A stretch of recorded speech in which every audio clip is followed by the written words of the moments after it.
I'm Sienna. I'm the kid. I'm Sarah. I'm the mom. This is Queer Kid Straight Mom. Let's talk.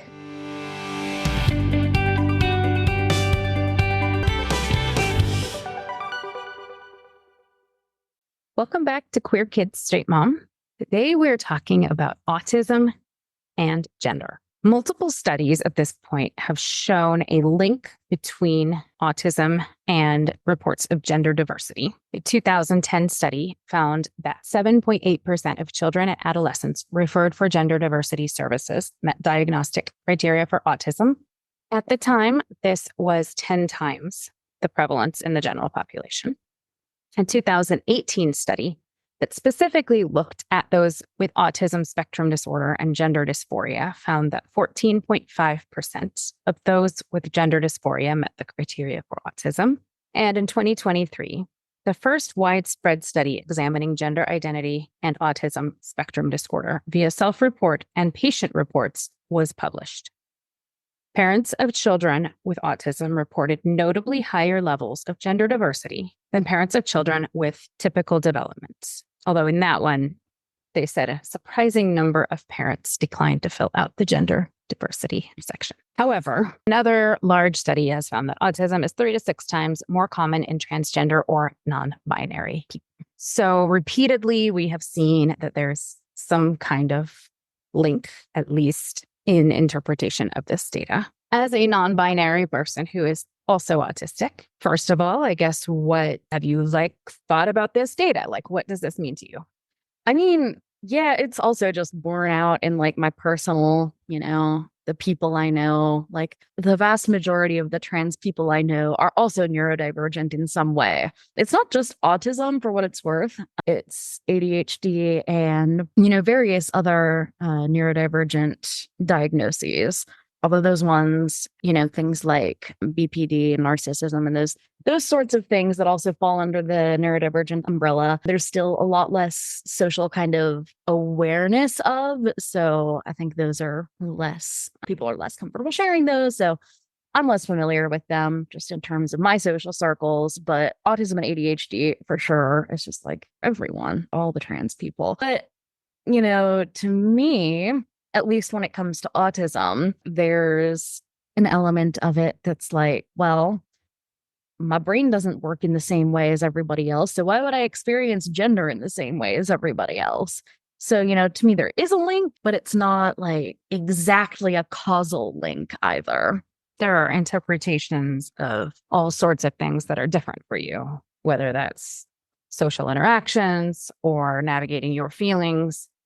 Is that kind of what you're saying? So why would you experience your interpretation of gender the same way as neurotypical people? Right. And, my perceptions of social norms and what sex and gender mean are probably less bounded by tradition and more this doesn't align with how I feel.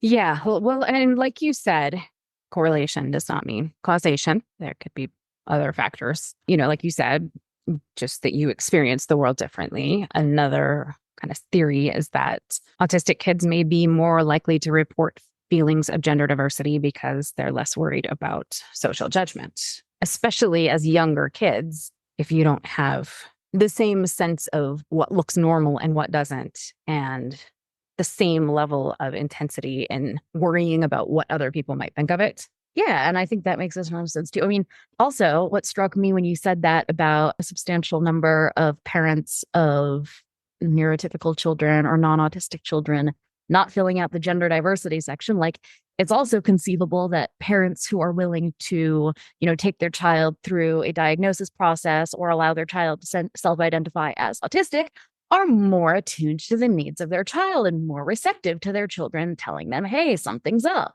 That also makes a lot of sense that some of this could be an effect of parenting beliefs or parenting style or willingness for parents to have their kid be seen as different. Mm-hmm. Yeah, that's an interesting point. The commentary in the American Academy of Pediatrics journal, Pediatrics, states in response to some of this research, amid the recent dramatic rise in anti-transgender policies across the United States, we assert that the study by Kahn et al. Must not be used to further stigmatize or discriminate against TGD youth or to pathologize identifying as TGD because of its links with a neurodevelopmental condition. Furthermore, these findings must not be used to delegitimize the identities of TGD youth or restrict TGD youth's access to gender-affirming care, including TGD youth who also have ASD. Instead, the author's findings should encourage pediatric clinicians to assume a central role in optimizing the health and well-being of youth who have ASD and or identify as TGD, who are likely to thrive when they have the strong support of caring, affirming healthcare providers. So there is the voice of medical expertise and reason. As always, there is another perspective. There are those who believe that autistic kids aren't truly transgender and are being exploited by older transgender people and the medical community. To what end, I'm not sure. But there it is. There have been theories that, autistic kids feel left out because of their social awkwardness. And they read about transgender people and they think, oh, maybe I don't fit in because I'm transgender. And then they end up finding a very accepting community of transgender people. And that becomes an identity because it is a place of belonging, but it doesn't necessarily mean that they are actually transgender. Okay, so for what it's worth, I don't feel like I fit in with neurotypical trans people either. In fact, there are a lot of queer spaces that I don't think are particularly, sensory friendly or neurodivergent accessible. So what that tells me is that these people have never set foot in a queer space ever. One particular person that I saw pushing this theory is a Canadian psychiatrist named Dr. Susan Bradley, who began working with gender dysphoric children in the 70s. And she is of that belief that children seeking gender transition have high functioning autism and are being exploited. And sort of that theory of, oh, they just didn't belong. And then they're like, oh, this is the problem. And then they find like I said, they find an accepting place and they think that must be what it is. So that is, one person that has put forth that opinion. We also have some reliable sources like J.K. Rowling and Marjorie Taylor Greene describing transgender young people as victims. Obviously, this is insulting. It really is. It's so infantilizing. Like, you think I'm not capable of making informed decisions about my own mind because I'm autistic? You know what? There's a word for that. It's ableism. Yeah, it's been really interesting to me in all of the kind of push of certain language and legislation, targeting LGBTQ plus people in general in the past couple of years. But the way that it seems to be a defense against being told that they're being mean or targeting transgender people to say they're victims. We're actually looking out for them. We're not being mean. We're trying to protect them. How does that sit with you? It's irksome.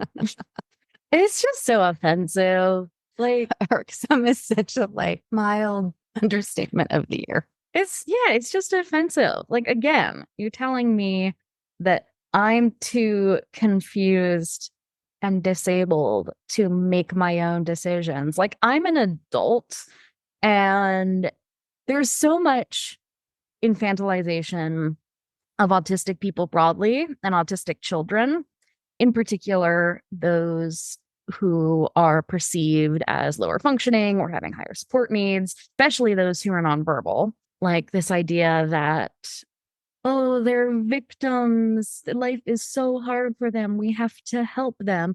When in reality, in a lot of ways, life is hard for them because of barriers that people like Marjorie Taylor Greene put up for them, an unwillingness to improve social safety nets, healthcare, et cetera, and then to turn around and say, I will speak for this child who can't speak for themselves. They're being taken advantage of. It's disrespectful. Yeah. Well, and as a parent, I feel like to parents of autistic kids too, like when you try to advocate for your child in this world where I know from experience that having neurodivergent kids means that you put a lot of work into advocating and seeking resources and getting test results and distributing test results and connecting all of the people that need to be connected that are in always not that functional systems that connect them. There's a ton of work that goes into it. And to have people who have a history of attacking transgender people come in and act like they're concerned about the well-being of your kid, and that somehow if you listen to your kid and take them seriously, you're being a bad parent and allowing your kid to be victimized. Like, to a lot of really strong advocate parents who have been through so much for their kids, like, that's also insulting. Like, don't tell the people that know this kid best that they're victims of some plot. Yeah, it's just, and again, people who have never before acted concerned about improving resources or communication tools for these kids. Yeah, you're just like suddenly parachuting in from the sky as soon as the word transgender gets mentioned. Yeah. Was there legislation, or was it proposed, or was this discussed somewhere that had like specific rules for young people with autism when it came to allowing gender affirming care? Yes. So in Georgia, the bill that actually got signed in 2023, this is MSNBC. Georgia Governor Brian Kemp signed a bill that prohibits multiple types of gender affirming care, including sexual reassignment surgeries and hormone replacement therapies for those younger than 18. But this law includes a clause claiming that gender dysphoria is often comorbid with other mental health and developmental conditions, including autism spectrum disorder. And so the argument is popping up in bills restricting gender affirming care. Can I just jump in and remind people for the billionth time that gender affirming surgery is already not allowed under the age of 18 unless it's in dire life-saving circumstances? I feel like that needs to be said repeatedly. Yeah, I mean, it's frustrating to see like something that occurs incredibly rarely be waved around as like, this is happening everywhere. And then in 2023, also, the Missouri Attorney General basically put out a rule restricting gender affirming healthcare. So this isn't unique because, it didn't like go through the democratic process of the legislature. Attorney General was just like, I'm going to do this. But it actually restricts minors and adults. So providers are barred from giving, this is NPR, providers are barred from giving gender affirming care if, among other things, someone has not received 15 hourly sessions of therapy over the last at least 18 months and has not been screened for autism and has not had documented gender dysphoria for 3 years. So like, you got to be screened for autism before you get gender affirming care, presumably, so that people can then be like, you're autistic. You can't get gender affirming care. You're autistic, not transgender. Mm-hmm. The new rules in Missouri also state that a provider must ensure that any psychiatric symptoms from existing mental health comorbidities of the patient have been treated and resolved. So, apparently you have to like get rid of the autism before you can give someone gender affirming care, which is also ableist because autism cannot be cured. We should not be trying to cure autism. Oh, I just saw an article this morning about a study that found that they could get rid of autism symptoms in kids. I'm sure it's really medically sound. Or they just terrified these kids into masking. Isn't Elon Musk autistic?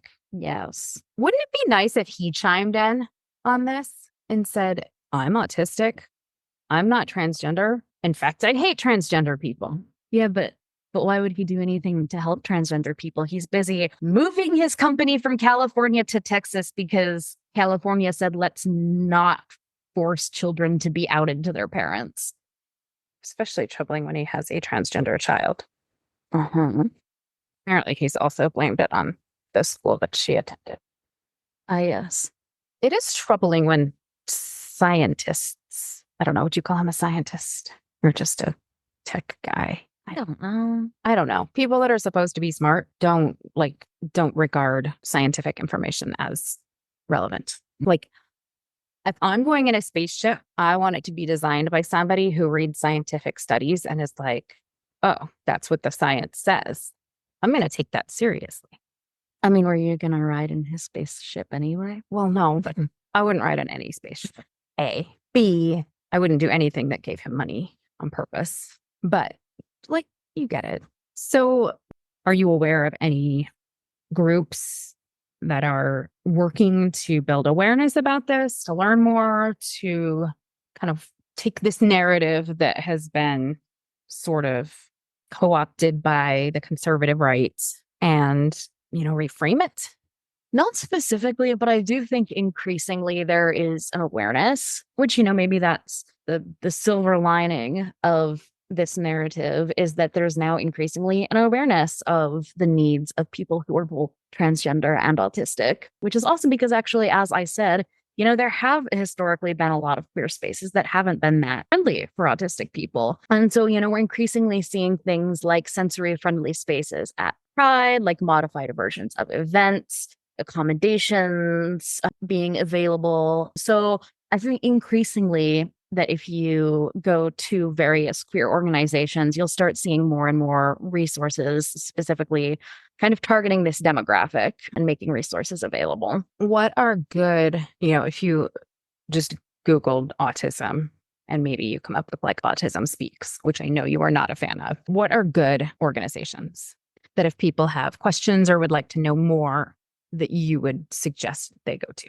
That's actually really tough because there really aren't that many great autism advocacy organizations out there. I've actually had much better luck just finding, just spending time on Instagram and finding autistic self advocates, a lot of whom are trans and, have a lot of valuable information. We'll do research. We'll be able to, share, here are the organizations that I find helpful. But yeah, to me, like unfortunately, a lot of organizations tend not to really center the voices of actual autistic people. There tends to be a lot of parent perspective and clinician perspective, which, while not irrelevant, are, ultimately not really the most important for making social progress to help autistic people. So yeah, I do like finding self advocates and really paying attention to what they have to say.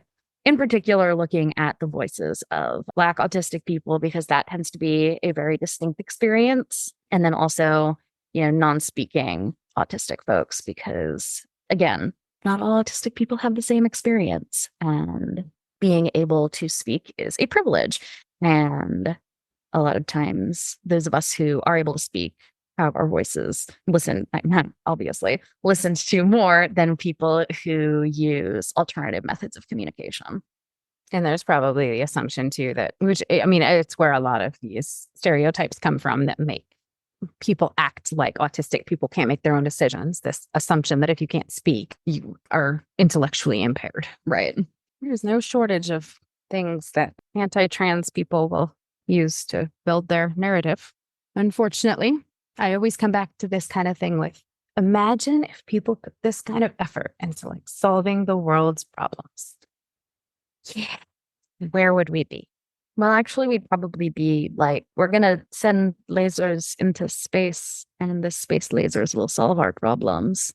Maybe we're just not that good of a species in general. Hopefully this has been informative. If you have seen any of these studies or, these comments by people misinterpreting these studies or anything like this, hopefully there's some clarity. In our next episode, we're going to talk about which countries around the world are best for human rights and for LGBTQ plus people in general. Not that we're suggesting that anybody is like thinking about leaving the country right now, but should you entertain those ideas, we can tell you where gay and transgender people are treated better and places to avoid. Till then, good luck out there. It's a little turbulent. We'll catch you next time. Bye.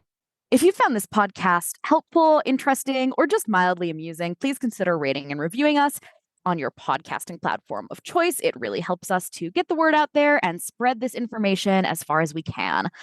And as always, check out our website at queerkidsstraightmom.com or visit us on Facebook, Queer Kid Straight Mom, Instagram at queerkid.straightmom, or Twitter at queerkidstr8 mom.